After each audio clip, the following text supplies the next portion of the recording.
Before I reveal this transformative morning prayer, pause for a moment and listen with your full attention.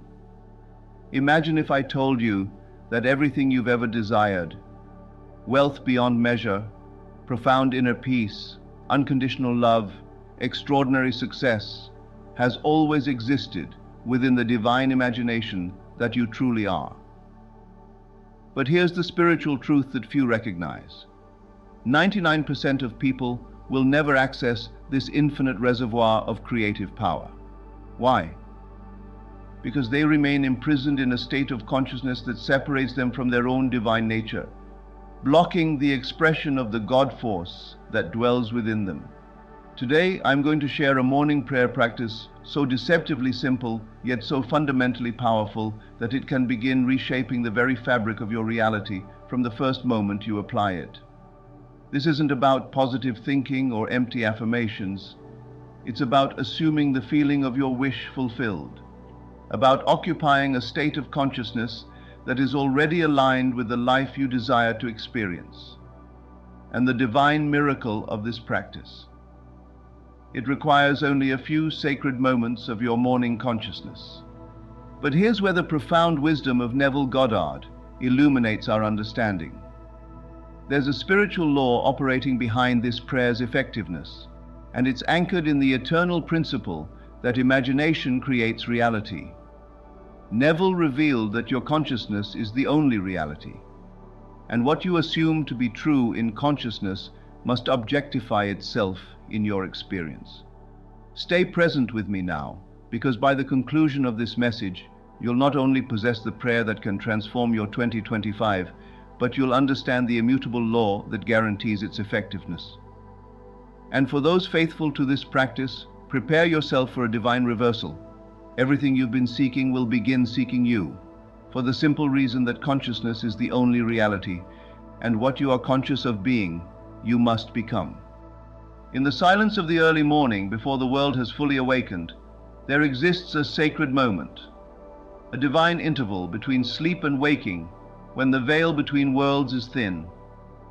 It is in this drowsy, receptive state that the God within you stirs, ready to create anew. For it is here, in this hallowed space, that you are closest to your true creative power. This is not merely a time of day. It is a state of consciousness, where the outer self recedes and the inner self, the true self, the God self, comes forward to shape reality. Neville Goddard taught that within every man and woman dwells the one and only God. The Bible, he said, is not speaking of a God outside of you. It is speaking of your own wonderful human imagination. This imagination is not the idle fantasy of daydreams, but the very creative power of the universe, the God force that brings all things into being. To awaken this God within is to recognize your true identity as the creator of your reality, to step into the awareness that your consciousness is the only reality, and that the world you experience is nothing more than your consciousness objectified. As you begin this sacred morning practice, know that you are engaging in the highest form of prayer, not the prayer of petition, where you ask an external deity for favors, but the prayer of assumption, where you claim your rightful place as the creator of your experience. This is the true meaning of prayer, not to beg, but to acknowledge, not to plead, but to proclaim. In the words of Neville, prayer is the art of assuming the feeling of being and having that which you desire. This morning practice is your opportunity to assume that feeling, to impress upon your subconscious mind the reality you wish to experience, and to set in motion the forces that will bring it into manifestation. As you sit in a comfortable position or remain lying in your bed, recognize that this moment is not ordinary. It is a divine appointment with your own wonderful human imagination. It is a time to commune with the God within, to align your conscious mind with the infinite power of your subconscious, and to plant the seeds of your desires in the fertile soil of pure potentiality. The imagination is not a function of the mind, it is the mind itself. It is not one of many faculties, It is the fundamental power through which all creation occurs. Neville taught that imagination creates reality, and that man's imagination is God's redemptive power in man. To prepare your imagination for this sacred work is to prepare the very instrument of creation. Begin by quieting the outer world. Close your eyes gently and take a deep breath in through your nose. Hold it for a moment, and as you exhale, release all tension and worry. Let your body relax, your heart soften, and your spirit awaken. With each breath, you are not merely taking in air, you are drawing in the very essence of life, the divine energy that animates all things. As your body relaxes, your imagination becomes more receptive. The critical, analytical mind begins to recede, and the creative, intuitive mind comes forward. This is the state in which true creation occurs, not through effort or struggle, but through receptivity and allowance.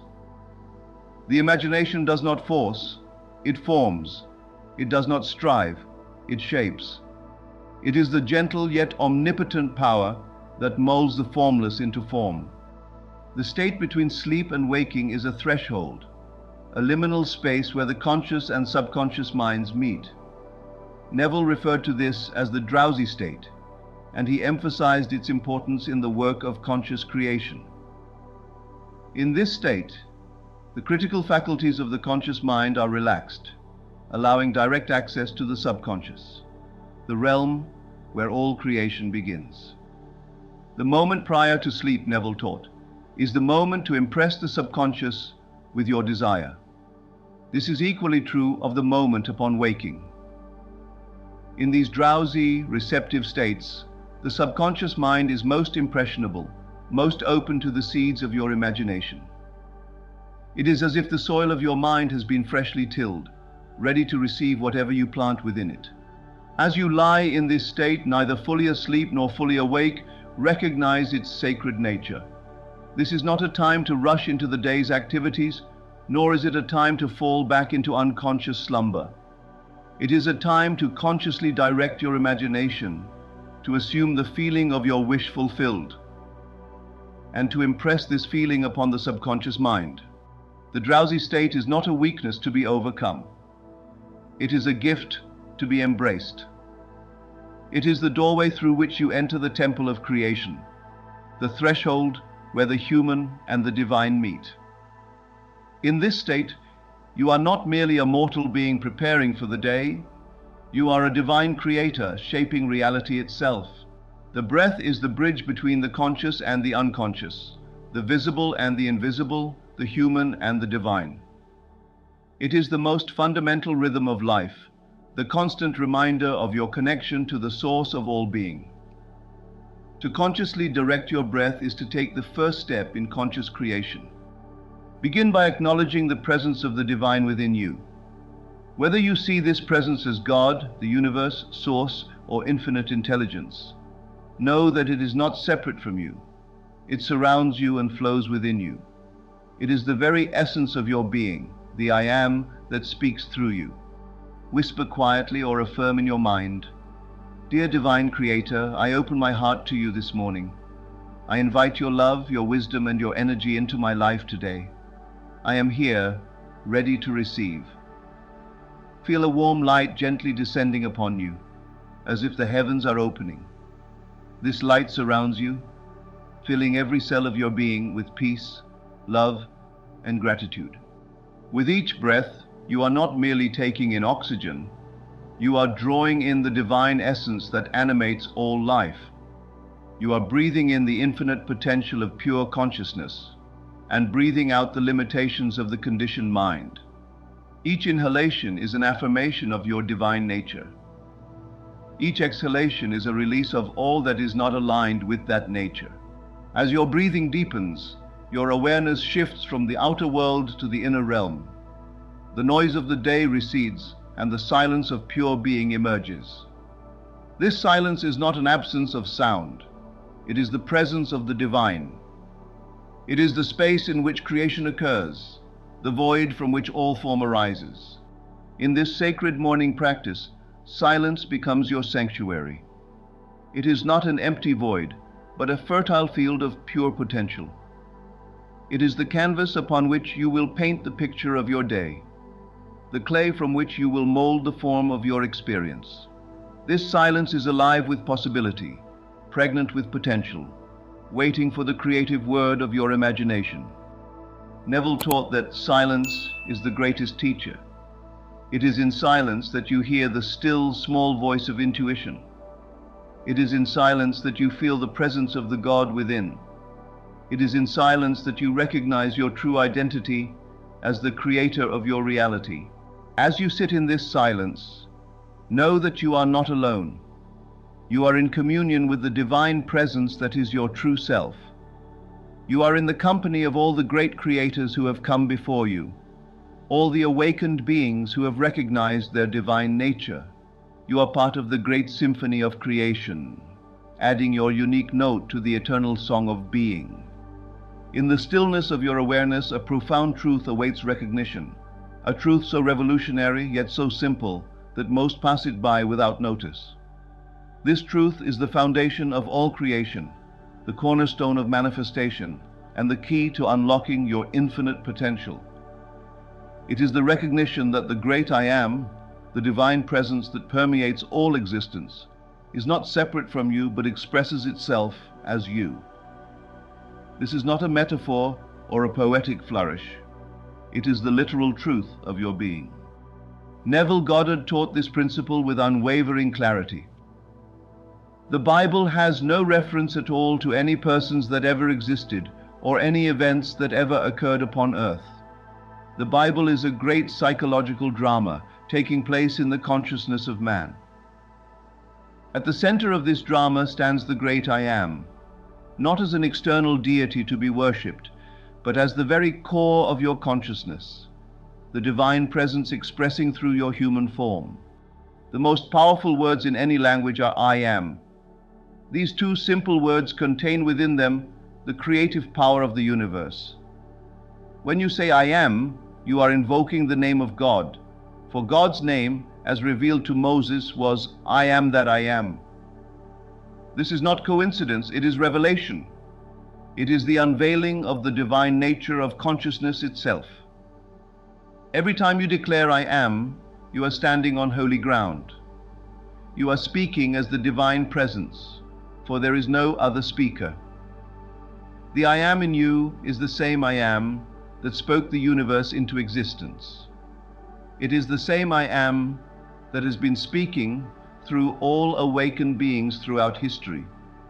It is the one and only I am expressing uniquely through your particular human form. Most people use the words I am unconsciously, attaching to them limitations, doubts, and fears. I am tired. I am sick. I am broke. I am confused. These statements are not mere descriptions of temporary conditions. They are creative declarations. They are the divine power of I am being used to create and sustain those very limitations. But when you recognize the true nature of I am, you can begin to use this power consciously to create the life you desire rather than the life you fear. Take a moment now to feel the presence of I am within you, not as a concept or an idea, but as the living reality of your being. Feel it as the awareness that is reading these words. Feel it as the consciousness that is aware of your body, your thoughts, your emotions. This awareness, this I am, is God expressing through you. It is not your possession, you are its expression. You do not have consciousness. Consciousness has you. Neville taught that God and your own wonderful human imagination are one. This statement, radical as it may seem, is the key to understanding the true nature of creation.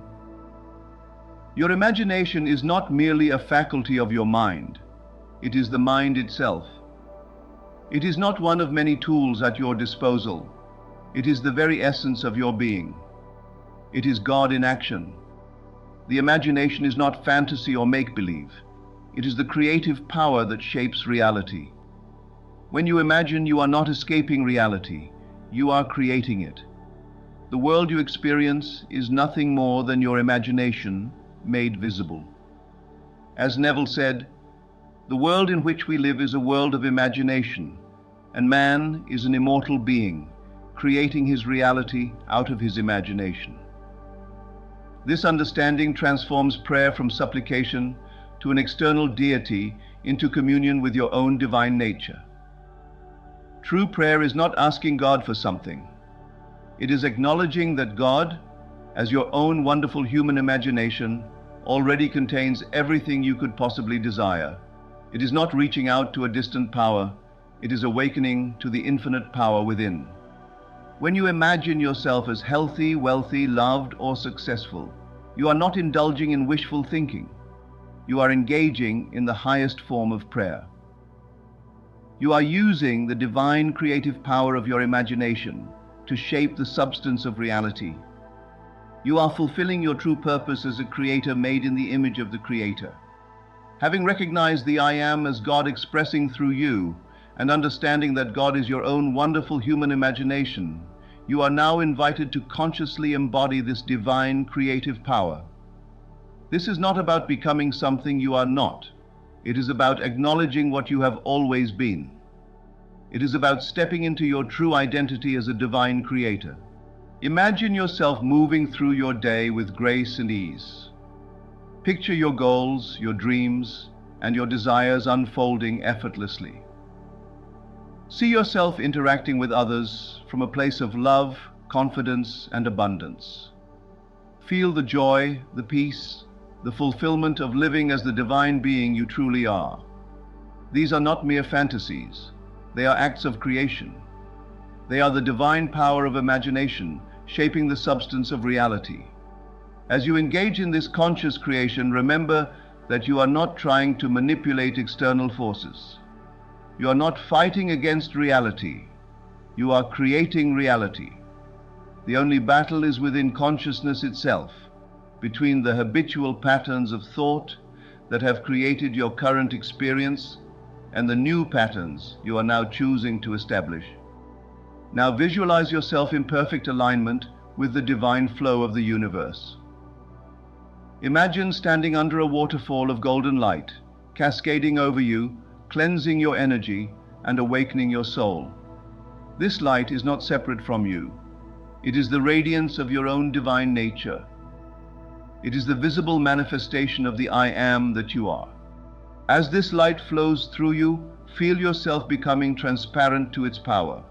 Feel the boundaries between you and the divine dissolving, not because you are becoming something else, but because you are recognizing what you have always been. You are not becoming one with God. You are acknowledging that you have never been separate. Affirm, "I am aligned with the divine energy of the universe. I trust that everything I need is flowing to me. I am a vessel of light, love, and abundance." These are not affirmations to convince yourself of something that is not yet true. They are acknowledgments of what has always been true. They are recognitions of your divine nature, statements of fact from the perspective of the I Am that you are. There exists a secret so profound, yet so simple, that those who discover it find themselves transformed almost overnight. This secret is not hidden in ancient scrolls or guarded by esoteric orders. It is openly revealed in the teachings of Neville Goddard, who understood that the creative power of the universe operates through a single, immutable law, the law of assumption. This law states that if you assume the feeling of your wish fulfilled, if you live from the end as though your desire has already been realized, then that assumption must harden into fact in your outer world. At the heart of this practice lies a state of consciousness that few truly understand. Gratitude not as a response to receiving, but as the very means of receiving. This is not the gratitude of polite acknowledgement or social convention. This is the gratitude that springs naturally from the conviction that what you desire is already yours in the realm of imagination, the only true reality. Prayer, Neville taught, is the feeling of gratitude in advance of the answered prayer. This statement reveals a profound truth about the nature of creation. Most people believe that gratitude follows manifestation, that we give thanks after receiving. But in the divine order of creation, gratitude precedes manifestation. It is the feeling of thankfulness that draws the desire from the realm of possibility into the realm of actuality.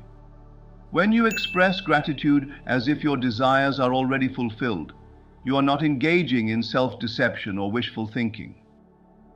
You are aligning yourself with the truth of imagination, the truth that what is imagined with feeling is already real on the level of consciousness, which is the only reality.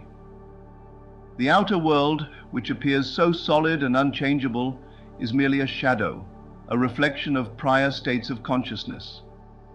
Begin now to express thankfulness for the fulfillment of your desires, not as a future event, but as a present reality. Speak your gratitude with clarity and faith, as if what you seek has already come to pass. Say softly or in your heart, "Thank you for this beautiful manifestation. Thank you for the perfect fulfillment of my desire. Thank you for the wisdom that guided me to this wonderful outcome. Thank you for the love that surrounds me and the abundance that flows to me effortlessly." Feel the energy of gratitude radiating from your heart like ripples on a calm lake. This vibration is not merely emotional, it is creative. It is the frequency that attracts more blessings into your life, not because it pleases some external deity, but because it aligns your consciousness with the state of having already received. And since consciousness is the only reality, what you consciously assume must objectify itself in your world. There is a qualitative difference between manufactured gratitude and the natural gratitude that flows from the conviction of wish fulfilled. The former is strained and effortful, the latter is spontaneous and joyful. It is this natural gratitude that has the power to transform your reality, for it springs from a transformed consciousness. To access this natural gratitude, you must first enter the state of your wish, fulfilled in imagination. See yourself already in possession of what you desire. Feel the relief, the joy, the satisfaction of having attained your goal. Let these feelings saturate your being until they become your dominant emotional state. From this state, gratitude flows naturally, without effort or pretense. Neville described this process as feeling it real. It is not enough to visualize your desire or to affirm its fulfillment intellectually. You must feel the reality of its fulfillment emotionally. You must experience the gratitude that would naturally arise if your desire were physically present. This feeling is the secret of manifestation, the bridge between the world of imagination and the world of form. As you cultivate this feeling of natural gratitude, you will find that it transforms not only your outer circumstances, but your inner state as well. You will no longer live in a state of lack, anxiety, or frustration, constantly seeking what you do not have. Instead, you will dwell in a state of fulfillment, peace, and joy, grateful for what is already yours in consciousness, which must by law become yours in experience. To be conscious of being poor while praying for riches is to be rewarded with that which you are conscious of being, namely poverty, Neville taught. This principle reveals why so many prayers go unanswered and so many desires remain unfulfilled. It is not because the creative power is lacking or the universe is unresponsive. It is because consciousness is divided, torn between the desire for something new and the awareness of its absence. The solution to this dilemma is to mentally occupy the state of your completed manifestation. This is not a temporary visualization or a periodic affirmation. It is a complete assumption of the consciousness that would be yours if your desire were already fulfilled. It is living from the end, dwelling in the state of the wish fulfilled, not as an occasional practice, but as your predominant state of being. Visualize yourself in perfect alignment with the divine flow of the universe. Imagine standing under a waterfall of golden light, cascading over you, cleansing your energy, and awakening your soul to the reality of your fulfilled desire. See yourself moving through your day with the grace, confidence, and joy that would naturally be yours if your manifestation were complete. Picture your goals, your dreams, and your desires not as distant possibilities, but as present realities. See them unfolding effortlessly, not through struggle or strain, but through the natural expression of your assumed state. Trust that this divine alignment will guide you to the right places, people, and opportunities, not as future events, but as the natural outworking of your present state of consciousness. Emotion is the fuel of manifestation. It is the energy that gives life to your imaginal acts, that transforms them from mere fantasies into creative forces. Without emotion, visualization is sterile, and affirmation is empty. But when infused with the emotional energy of already having received, these practices become powerful tools of creation. In the sacred science of manifestation, there exists a principle so fundamental, yet so misunderstood, that most seekers pass it by, searching instead for complex techniques and elaborate rituals. This principle, which Neville Goddard revealed with crystal clarity, is the assumption of the state of fulfillment, the art of occupying in consciousness the very state you would occupy if your desire were already an accomplished fact. This is not positive thinking or wishful fantasy. It is the deliberate use of the creative power that is your divine inheritance. An assumption, Neville taught, though false, if persisted in, will harden into fact. This statement contains the essence of all manifestation, the secret of all creation. It reveals that the outer world is nothing more than a reflection of assumed states of consciousness, and that by changing the state you occupy, you inevitably change the reflection. This is not metaphor or allegory. It is the literal operation of universal law. To assume the state of fulfillment is to step mentally into the consciousness of having already attained your desire. It is to feel yourself living in the completed state, not as a future possibility, but as a present reality. This feeling realization is the creative act that sets in motion the forces that will bring your desire into visible expression. Most people approach manifestation from a state of wanting, of absence, of lack. They focus on what they do not have and wonder why it remains absent from their experience. But the law of consciousness is absolute. What you focus on with feeling expands in your life.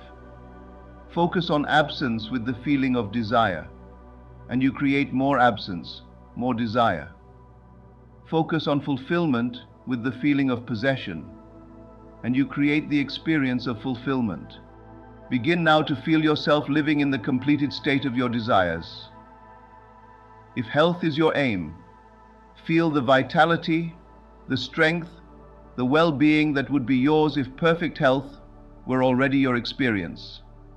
If abundance is your goal, feel the security, the freedom, the generosity that would naturally flow from a consciousness of wealth. If a loving relationship is your desire, feel the warmth, the connection, the joy that would permeate your being if that relationship were already a reality in your life. This feeling is not pretense or self-deception. It is the recognition of a fundamental truth, that imagination is the only reality, and what is assumed in imagination, with feeling, must manifest in experience. As Neville said, the world is yourself pushed out. Ask yourself what you are doing in consciousness, and you will know what you are doing in the world. The technique of living in the end is the practical application of the principle of assumption. It is the deliberate creation in imagination of the experience of your wish fulfilled, with all the sensory vividness and emotional intensity that would accompany the actual experience. This is not daydreaming or fantasy, it is conscious creation. To practice this technique, close your eyes and quiet your mind. Then, create a scene that implies the fulfillment of your desire. This scene should be one that would naturally occur after your desire has been realized, not during the process of its realization. For example, if your desire is for a new home, imagine yourself entertaining friends in that home, feeling the satisfaction of ownership, receiving their congratulations, showing them through the rooms that are now yours. As you create this scene, step into it fully. See through your own eyes, not as an observer watching yourself from outside. Feel the textures, hear the sounds, smell the scents that would be present in this moment of fulfillment. Most importantly, feel the emotions, the joy, the gratitude, the satisfaction, the peace that would naturally arise from the realization of your desire. Neville emphasized that this scene should be constructed with care, for it is the blueprint from which your experience will be built. Select a scene that would imply the fulfillment of your desire, he advised. Then restrict yourself to that scene until it takes on the tones of reality. If the scene is properly constructed and you persist in your assumption, it will become real in your world. The power of your imaginal act depends largely on its sensory vividness, the degree to which it approximates the experience of physical reality. The more completely you can engage your senses in the imaginal experience, the more rapidly and perfectly that experience will be reproduced in your outer world.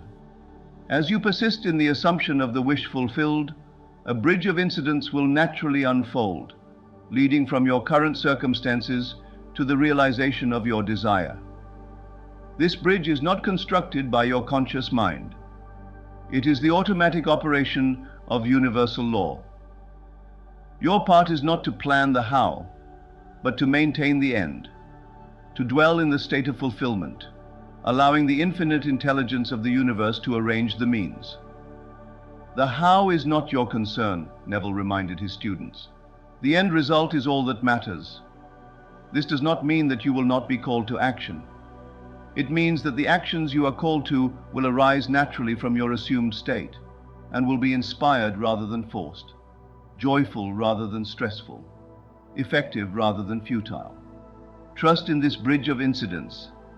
Trust that as you maintain the consciousness of your wish fulfilled, everything necessary for its manifestation is being arranged. People, circumstances, opportunities, all are being drawn into your experience by the magnetic power of your assumed state. This is not magic or miracle. It is the normal operation of universal law. In the sacred architecture of manifestation, there exists a principle so profound yet so practical that it transforms the abstract concept of creation into a tangible, repeatable process. This principle, which Neville Goddard illuminated with remarkable clarity, is the deliberate construction of mental scenes that imply the fulfillment of your desire. These scenes are not mere fantasies or idle daydreams. They are the very blueprints from which your future experience will be built, the molds into which the formless substance of reality will flow. Man's chief delusion, Neville taught, is his conviction that there are causes other than his own state of consciousness. This statement reveals the true nature of creation, that the outer world is not the cause of your experience, but the effect of your consciousness. Your mental scenes, infused with feeling and accepted as real, become the causes that must, by universal law, produce corresponding effects in your visible world. The art of mental scene building is the practical application of the principle that imagination creates reality.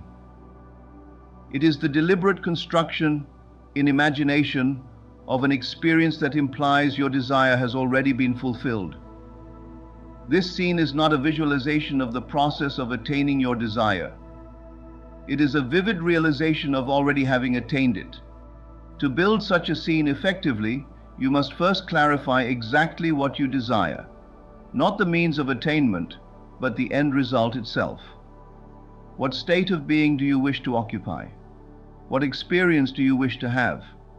What condition do you wish to embody? Once this is clear, you can construct a scene that would naturally follow the fulfillment of this desire. The scene should be simple, specific, and symbolic. Simple, so that you can easily recall and reproduce it in imagination. Specific, so that it has the concreteness of reality rather than the vagueness of fantasy. Symbolic, so that it implies the fulfillment of your desire without attempting to dictate the exact means of its manifestation. For example, if your desire is for financial abundance, Your scene might be as simple as hearing a friend congratulate you on your newfound prosperity, or feeling the satisfaction of making a significant donation to a cause you care about, or experiencing the relief of seeing a bank statement that reflects your desired financial state. The specific details matter less than the feeling tone of the scene, the emotional reality of already having what you desire. Neville emphasized that this scene should be constructed with care, for it is the seed from which your experience will grow. Select a scene that would imply the fulfillment of your desire, he advised. Then restrict yourself to that scene until it takes on the tones of reality. If the scene is properly constructed and you persist in your assumption, it will become real in your world. The power of your mental scene lies not in its intellectual construction, but in its sensory and emotional vividness. It is not enough to think about the scene. You must experience it, feel it, live it in imagination with all the intensity and immediacy of physical reality. This sensory and emotional infusion is what transforms a mere mental picture into a creative force. Begin by engaging all your senses in the imaginal experience. See the colors, the shapes, the movements, the expressions on people's faces. Hear the voices, the sounds, the music, the words of congratulation or confirmation. Feel the textures, the temperatures, the physical sensations of having, doing, or being what you desire. Smell the aromas associated with your fulfilled desire. Taste the flavors of success, of accomplishment, of realization. Most importantly, feel the emotions that would naturally arise from the fulfillment of your desire. Feel the joy, the gratitude, the relief, the satisfaction, the peace, the excitement, whatever emotional constellation would accompany the realization of your particular desire. These emotions are not incidental to the creative process. They are essential to it. They are the energy that gives life to your mental scene, the force that propels it from the realm of imagination into the realm of physical experience.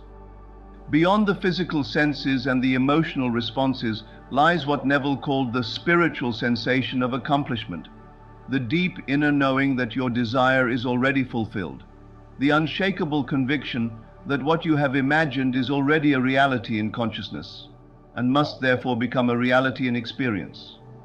This spiritual sensation is not something you can force or fake.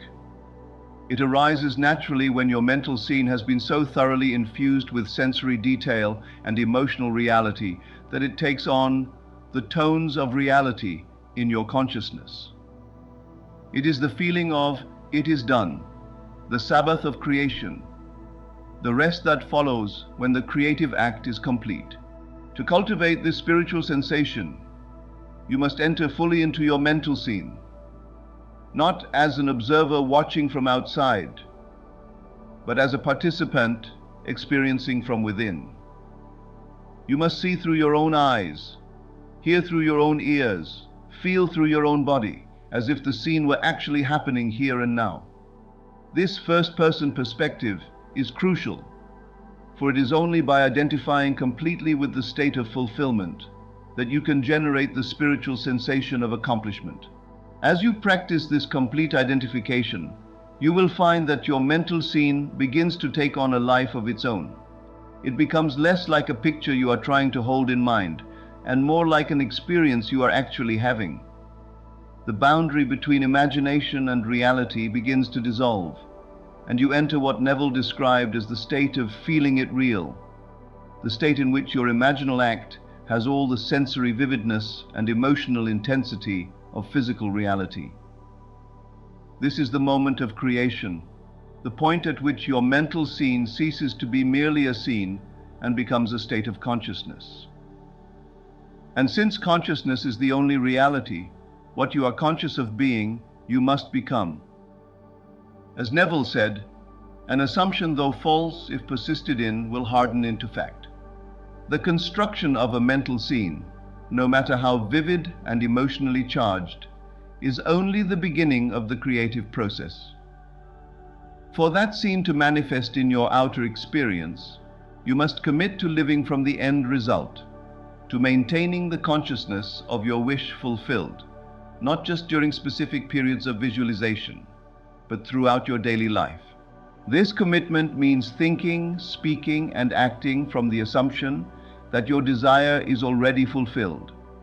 It means aligning your entire being, your thoughts, your words, your actions, your expectations, with the reality of your fulfilled desire.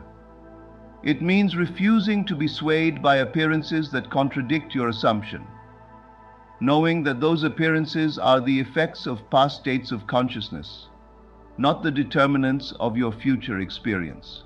Living from the end result does not mean denying the current facts of your life or pretending that circumstances are other than they are. It means recognizing that circumstances are the shadow, not the substance. That the substance is your state of consciousness, and as you change that state, the shadow must change accordingly. It means understanding, as Neville taught, that the world is yourself pushed out, and that by changing yourself, you inevitably change your world. This commitment requires faith, not blind belief in an external power, but confidence in the law of consciousness. It requires the understanding that what you are conscious of being, you must become. It requires the conviction that your imagination is God in action, and that what you imagine with feeling must manifest in your experience. As you commit to living from the end result, you will find that your mental scene becomes less of a specific visualization exercise and more of a pervasive state of being. The feeling tone of your fulfilled desire becomes your natural emotional state, the lens through which you perceive and interpret your experience. This is the true meaning of living in the end, not occasionally visiting the state of fulfillment, but permanently dwelling there. In the sacred science of manifestation, there comes a point where the seeker must transcend the boundaries of personal desire and enter the universal realm of consciousness itself. This expansion marks the transition from merely using the law to create specific outcomes to embodying the law as your essential nature. It is the difference between occasionally applying spiritual principles and living as the divine being you truly are. This expansion of consciousness is not an abandonment of the practical aspects of manifestation. Rather, it is their fulfillment and perfection. Neville Goddard illuminated this profound truth when he declared, "The world is yourself pushed out." This statement reveals that what we perceive as external reality is nothing more than the objectification of our own states of consciousness. The people, circumstances, and events that constitute our experience are not independent entities acting upon us from without. They are reflections of what we are within. This understanding transforms the very foundation of our relationship with reality and opens the door to unlimited creative power. The whole vast world is no more than man's imagining pushed out, Neville taught. This principle reveals the true nature of physical reality, not as a solid, independent substance that exists apart from consciousness, but as the shadow cast by the light of mind. Just as a shadow has no substance or power of its own, but depends entirely on the object that casts it, so the physical world has no independent reality, but depends entirely on the consciousness that projects it. This understanding does not diminish the importance of the physical world or suggest that it is an illusion in the sense of being unreal. Rather, it places the physical world in its proper relationship to consciousness, as effect rather than cause, as expression rather than source, as creation rather than creator. The physical world is real, but its reality is derivative, secondary, a reflection of the primary reality of consciousness. To expand your consciousness beyond current reality, you must first recognize the nature of that reality as the shadow of your past mental activity. The circumstances you now experience, whether desired or unwanted, are the manifestations of states you have previously occupied in consciousness. They are not the causes of your current experience, but the effects of your past assumptions. They have no power to determine your future experience unless you grant them that power by continuing to occupy the states that produce them. Begin now to see the physical world not as a fixed, unchangeable reality to which you must adapt, but as a fluid, responsive medium that adapts to you. See it not as the source of your experience, but as the reflection of your consciousness. See it not as the determinant of your state, but as the expression of your state. This shift in perception is the foundation of all conscious creation, the starting point of all deliberate manifestation. As you practice this way of seeing, you will find that the physical world loses its apparent solidity and fixity. It becomes more transparent, more malleable, more responsive to your consciousness. You begin to experience what Neville described as the liquid nature of reality, the understanding that physical reality, despite its apparent solidity, is as fluid and responsive to consciousness as water is to the container that holds it. The expansion of consciousness beyond current reality extends not only to circumstances and events, but to people as well. Just as your own experience is the reflection of your consciousness, so the behavior, attitudes, and conditions of others are the reflections of how you see them in consciousness. This principle reveals the true nature of relationship, not as interaction between separate beings, but as the interplay of states within your own consciousness. To attempt to change the world before we change our concept of ourselves is to struggle against the nature of things, Neville taught. This principle applies not only to our self-concept, but to our concept of others as well. To attempt to change others through external means, through persuasion, manipulation, or force, is to struggle against the nature of things. The effective way to change our experience of others is to change our concept of them in consciousness. To bless others, therefore, is not to wish them well or to pray for them in the conventional sense. It is to see them in consciousness as already being, doing, or having what they desire. It is to hold for them in your imagination the state they wish to occupy but may not yet have the faith or understanding to occupy for themselves. This is the true meaning of blessing, to see beyond the appearance of current reality to the fulfillment of divine potential. Begin now to practice this form of blessing.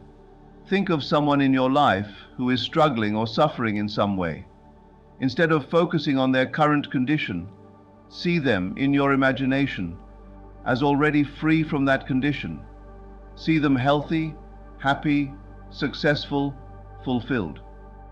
Feel the joy, the gratitude, the relief that would naturally arise if their desire were already realized. Hold this image with conviction, knowing that as you see them in consciousness, so they must become in experience. This practice is not wishful thinking or magical intervention. It is the application of the law of consciousness, the understanding that what is seen and felt as real in consciousness must objectify itself in experience. It is the recognition that others, like circumstances, are yourself pushed out, and as you change your concept of them in consciousness, so must they change in your experience. The expansion of consciousness beyond current reality includes not only the present and future, but the past as well. The past, as we commonly understand it, is not a fixed, unchangeable record of events, but a fluid, malleable interpretation of experience.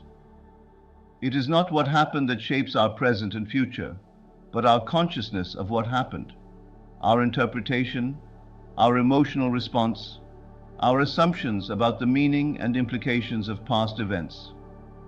Neville introduced a powerful technique for transforming the past in consciousness, which he called revision. This practice involves reimagining past events, not as they seem to occur, but as you would have preferred them to occur. It is the deliberate reconstruction of memory, not to deny or escape reality, but to transform its impact on your consciousness and therefore on your present and future experience. Revision is the way to change the past, Neville taught. If I would revise an unpleasant encounter with another that took place during the day, I would, just before I drop off to sleep, reconstruct the event as I wished it had happened. I would hear the same voice, but the words would be changed to conform to the pleasant encounter I wished I had had. This practice is not self-deception or denial. It is the recognition that the past exists only in consciousness, and that by changing our consciousness of the past, we change its power to shape our present and future. The events themselves may not change in the historical record, but their meaning, their emotional impact, and their influence on our current state of consciousness can be completely transformed. Begin now to practice revision. Think of an event from your past that still carries negative emotional charge. An argument, a failure, a loss, a disappointment. Instead of accepting this event as a fixed reality that must continue to affect you, reimagine it as you would have preferred it to occur. See it unfolding differently, with a positive outcome. Hear the words that you wish had been spoken. Feel the emotions that you wish had been felt. Make this revised version as vivid and real in your imagination as the original memory. As you practice revision, you will find that the emotional charge of the original memory begins to dissipate. The past loses its power to determine your present state, and you become free to create from a place of possibility rather than limitation. This is not forgetting or denying the past. It is transforming it in consciousness, which is the only place it exists. The ultimate expansion of consciousness beyond current reality is the recognition that everyone and everything in your experience is yourself pushed out.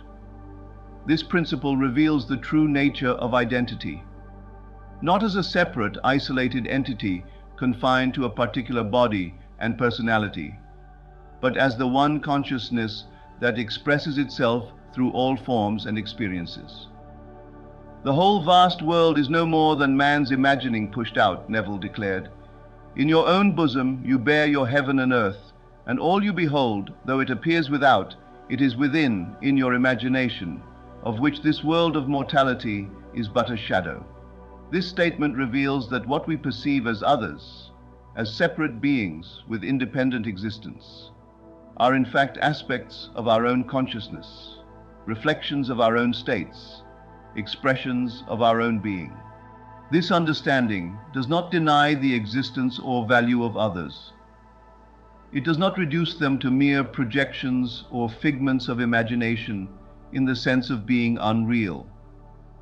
Rather, it places them in their true relationship to consciousness, as expressions of the one divine imagination that is the source of all being. Others are real, but their reality, like the reality of the physical world, is the reality of consciousness itself. To understand that everyone is yourself pushed out is to recognize that the qualities, behaviors, and conditions you perceive in others are reflections of states within your own consciousness. What you love in others is what you love in yourself.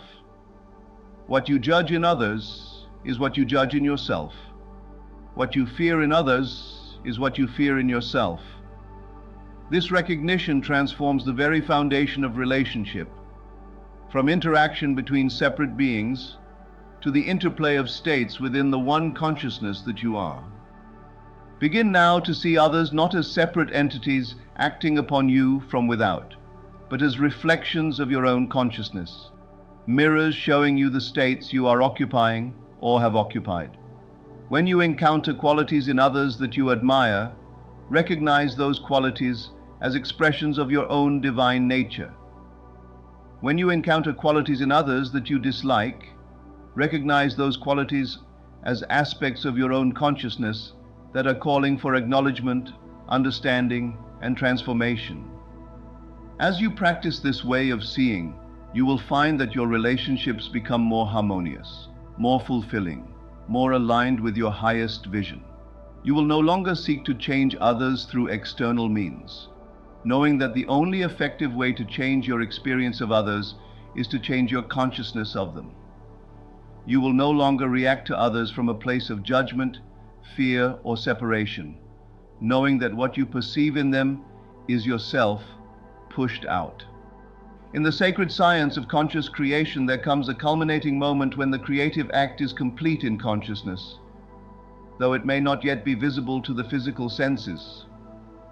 This moment marks the transition from active imagination to peaceful release, from deliberate assumption to natural embodiment, from conscious effort to effortless being. It is the Sabbath of manifestation, the rest that follows the 6 days of labor, the divine satisfaction that declares, "It is done." Neville Goddard illuminated this profound truth when he taught, "When you drop your desire in consciousness as a seed, confident that it shall appear in its full-blown potential, you have done all that is expected of you." This statement reveals the true nature of the creative process, not as continuous striving or endless affirmation, but as a complete act of consciousness, followed by faithful release. It is this final embodiment and release that seals the creative act and allows the seed of desire to germinate in the fertile soil of divine imagination. The culmination of the creative process is not intellectual understanding or verbal affirmation, but complete emotional embodiment, the full assumption of the feeling tone that would be yours if your desire were already an accomplished fact. This feeling tone is not something you create or manufacture. It is something you recognize and allow, the natural emotional state that accompanies the fulfillment of your particular desire. The seventh day is the Sabbath of the Lord thy God, Neville taught, drawing on the biblical creation story as a metaphor for the creative process. In it thou shalt not do any work. This principle reveals that after the 6 days of conscious creation, the deliberate assumption of the state of wish fulfilled, comes the seventh day of rest, the Sabbath of manifestation, the peaceful release that allows the seed to germinate without anxious watching or fretting. This Sabbath state is characterized by a profound peace that surpasses understanding, a quiet confidence that requires no outer confirmation, a deep knowing that transcends the evidence of the senses. It is the peace that comes from the recognition that what is done in consciousness is done in reality, and that the appearance of its fulfillment in the outer world is now a matter of law, not of further creative effort. To enter this Sabbath state, you must release all anxiety about the how and when of manifestation. You must surrender all need to control the process or to force the outcome. You must abandon all tendency to check for results or to look for signs of fulfillment. This release is not resignation or giving up. It is the supreme confidence that what is established in consciousness must, by law, objectify itself in experience. As you practice this peaceful release, you will find that the very desire that once consumed your attention begins to fade from conscious awareness, not because it is being suppressed or denied, but because it is being fulfilled in consciousness, which is the only reality. The hunger that drives desire is satisfied not by the outer manifestation, but by the inner realization. As Neville said, "When you drop your desire in consciousness as a seed, confident that it shall appear in its full-blown potential, you have done all that is expected of you." The transition from active assumption to peaceful release is marked by a simple yet profound affirmation: it is done. These 3 words, spoken or thought with absolute conviction, seal the creative act in consciousness and declare it complete, though it may not yet be visible to the physical senses. This affirmation is not a magical formula or a ritualistic incantation. It is the natural expression of a consciousness that has fully embodied the feeling of wish fulfilled and now rests in the certainty of its manifestation. The moment you feel, "I am that," you are sentient of being it, Neville taught. You do not say, "I am," you feel, "I am." This principle reveals that the affirmation, "it is done," is not merely a verbal declaration, but a feeling conviction, a state of consciousness that knows the creative act is complete and requires no further effort for its fulfillment. It is the recognition that in the reality of consciousness, where all creation takes place, the desire is already fulfilled. The wish is already granted. The prayer is already answered.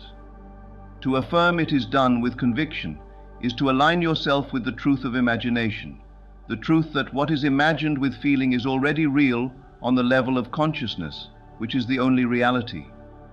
It is to recognize that the outer world, which appears so solid and unchangeable, is merely a shadow, a reflection of prior states of consciousness, and must by law conform to the state you now occupy. This affirmation is not a denial of current appearances or a rejection of physical reality. It is the recognition that appearances are the effect, not the cause, that they are the shadow, not the substance. The substance is your state of consciousness, and as you affirm it is done with conviction, you are declaring that the state of consciousness corresponding to your fulfilled desire is now established as your reality, regardless of what the senses may temporarily report. After the Sabbath state of peaceful release and the conviction of "it is done," comes the natural return to waking consciousness, the transition from the focused state of creative imagination to the ordinary state of daily awareness. This return does not mean abandoning the creative act or losing the feeling of wish fulfilled. It means carrying that feeling into your normal activities, maintaining the state of fulfillment even as you engage with the apparent realities of the physical world. Having assumed the feeling of the wish fulfilled, Neville taught, do not close the experience as you would a book, but carry it around like a fragrant odor. Live in the feeling of being the one you want to be, and your reward will be that you will become it. This principle reveals that the return to waking consciousness is not a departure from the creative state, but its integration into daily life, not a cessation of the creative act, but its continuation in a different form. This integration is not achieved through constant conscious effort or through the repetition of affirmations throughout the day. It is achieved through the natural persistence of the feeling tone established during your creative work. Just as the fragrance of a perfume lingers after the bottle is closed, so the feeling of wish fulfilled persists after the specific act of imagination is complete. To maintain this feeling as you return to waking consciousness, you need not constantly think about your desire or repeatedly visualize its fulfillment. You need only remain faithful to the state you have assumed, refusing to be drawn back into the state of wanting or lacking. This faithfulness is not strenuous or effortful. It is the natural expression of a consciousness that has recognized its creative power and has assumed the feeling of wish fulfilled. As you practice this natural return while maintaining the feeling, you will find that your outer circumstances begin to rearrange themselves to conform to your assumed state. People, events, opportunities, all begin to reflect the consciousness you are maintaining. This is not coincidence or chance. It is the law of consciousness in operation, the principle that what you are conscious of being, you must become. The final aspect of embodiment and release is carrying your chosen state throughout the day, allowing the consciousness of wish fulfilled to inform your thoughts, words, and actions in every moment and situation. This is not a technique or a practice. It is a way of being, a mode of existence that flows naturally from the recognition of your creative power and the assumption of your desired state. Man's chief delusion, Neville taught, is his conviction that there are causes other than his own state of consciousness. This principle reveals that the circumstances, events, and conditions of your life are not the causes of your experience, but the effects of your consciousness. They have no power to determine your state unless you grant them that power by reacting to them from a place of limitation rather than creation. To carry your chosen state throughout the day is to maintain the consciousness of wish fulfilled regardless of appearances. To think, speak, and act from the assumption that your desire is already fulfilled. To interpret all events and circumstances from the perspective of your assumed state. This is not denial or delusion. It is the recognition that consciousness is the only reality, and that as you maintain the consciousness of fulfillment, your outer world must conform to that consciousness. Begin now to practice this continuous embodiment. As you move through your day, notice when you're tempted to slip back into the old state of wanting or lacking. Notice when external circumstances seem to contradict your assumed state. Instead of reacting to these appearances or being discouraged by them, simply return to the feeling of wish fulfilled. Remember that what you are observing is the effect of past states of consciousness, not the determinant of your future experience. As you maintain your chosen state throughout the day, you will find that it becomes increasingly natural and effortless. The feeling of wish fulfilled becomes your default state, your habitual consciousness, the lens through which you perceive and interpret all experience. This is not something you achieve through struggle or strain. It is something you allow through recognition and acceptance. In the sacred journey of conscious creation, we arrive now at a point of profound understanding, a recognition that transcends technique and enters the realm of universal law. This understanding is not the acquisition of new information, but the remembrance of an eternal truth, that imagination is the very substance of reality, and that what you imagine with feeling must manifest in experience. This is not a theory to be tested or a belief to be accepted. It is the fundamental principle upon which all existence is founded, the divine law that governs all manifestation. Neville Goddard illuminated this eternal truth when he declared, "Imagining creates reality." These three words contain the essence of all spiritual teaching, the core of all creative power, the foundation of all manifestation. They reveal that the world we experience is not an independent reality acting upon us from without, but the externalization of states we have previously occupied in consciousness.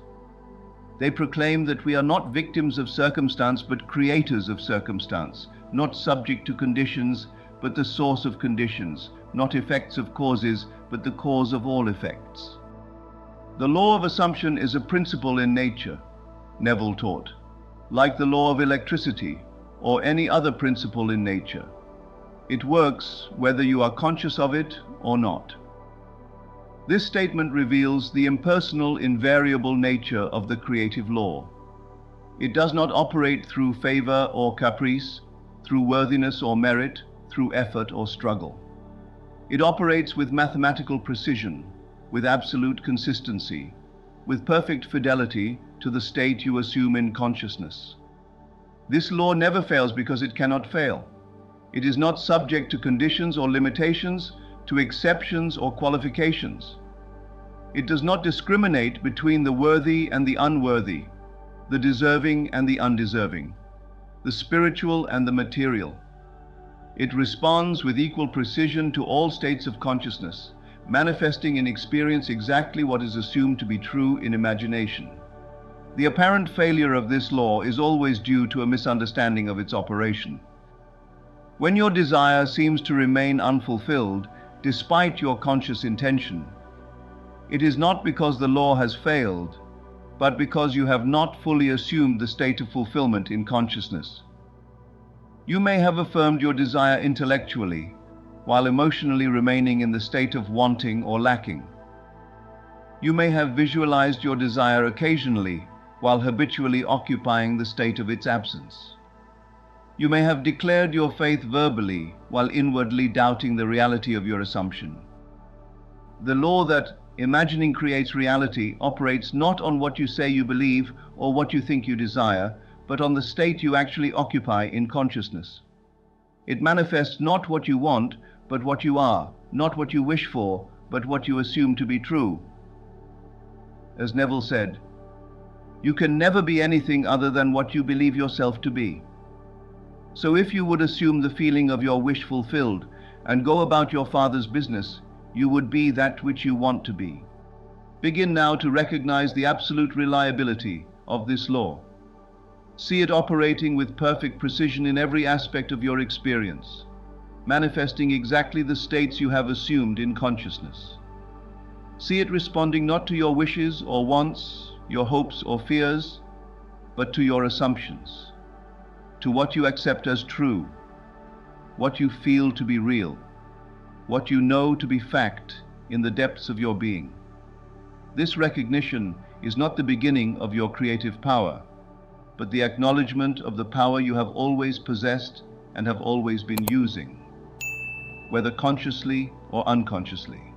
As you deepen your understanding of the law that imagining creates reality, you enter into a new relationship with the creative process, a relationship characterized not by effort or struggle, by pleading or persuasion, but by conscious direction, by deliberate assumption, by intentional creation. This relationship is your birthright as a divine being, your natural state as an expression of the one imagination that is the source of all reality. You are already that which you want to be, Neville taught, and your refusal to believe this is the only reason you do not see it. This principle reveals that the fulfillment of your desire is not something to be attained through effort or achieved through struggle. It is something to be accepted through faith, to be assumed through imagination, to be embodied through feeling. It is not a future possibility, but a present reality in the only place where reality exists, in consciousness. To continue in conscious creation is to maintain this awareness, to live from this understanding, to create from this recognition. It is to know that you are not working against resistance or overcoming obstacles, but simply assuming states in consciousness that must, by law, manifest in experience. It is to understand that the only barrier to the fulfillment of your desire is your own assumption of its absence, and that this barrier dissolves the moment you assume its presence.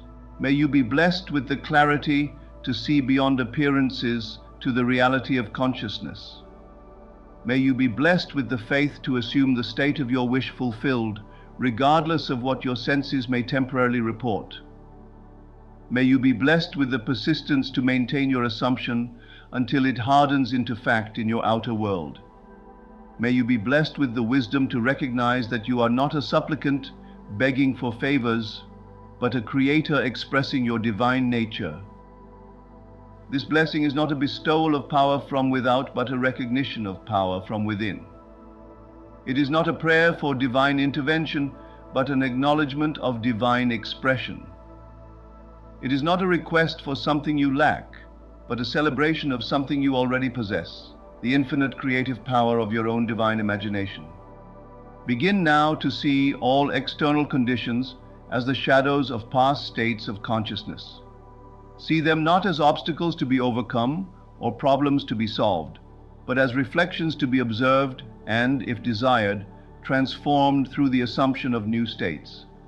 See them not as the determinants of your experience, but as the expressions of your consciousness, not as the causes of your feeling, but as the effects of your assumption.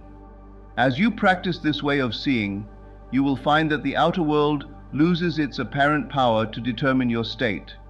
It becomes not a source of fear or anxiety, of hope or disappointment, but a mirror reflecting back to you the states you have previously assumed. This recognition does not diminish the importance of the outer world, or suggest that it is an illusion in the sense of being unreal. It places the outer world in its proper relationship to consciousness, as effect rather than cause, as expression rather than source, as creation rather than creator. The journey of conscious creation requires not only understanding but persistence, the unwavering maintenance of your assumed state until it manifests in experience. This persistence is not the strenuous effort of will or the constant repetition of affirmations. It is the natural fidelity to your assumption, the quiet confidence that what is established in consciousness must, by law, objectify itself in experience. This persistence does not mean ignoring or denying the evidence of your senses when it contradicts your assumption. It means recognizing that sensory evidence is the effect of past assumptions, not the determinant of future experience. It means understanding that what you are observing is the shadow of where you have been in consciousness, not the limitation of where you can go. It means knowing that as you persist in your new assumption, new evidence must, by law, replace the old. I invite you now to persist in this faith, not the faith that asks for signs or seeks for proof, but the faith that knows the law and trusts its operation. Persist in the assumption of your wish fulfilled, not until you see evidence of its manifestation, but until you know the truth of its reality in consciousness. Persist not from a place of doubt or fear, of hope or expectation, but from a place of knowing, of certainty, of absolute conviction that what is assumed in consciousness must manifest in experience. As we conclude this sacred teaching, I invite you to carry this divine wisdom into your morning practice. Remember, what you've learned today isn't just information. It's the very key to unlocking the infinite creative power that has always resided within you.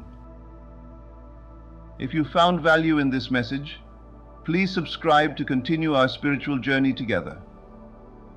By sharing this video with others who might benefit from these timeless principles, you become an instrument of divine awakening in their lives.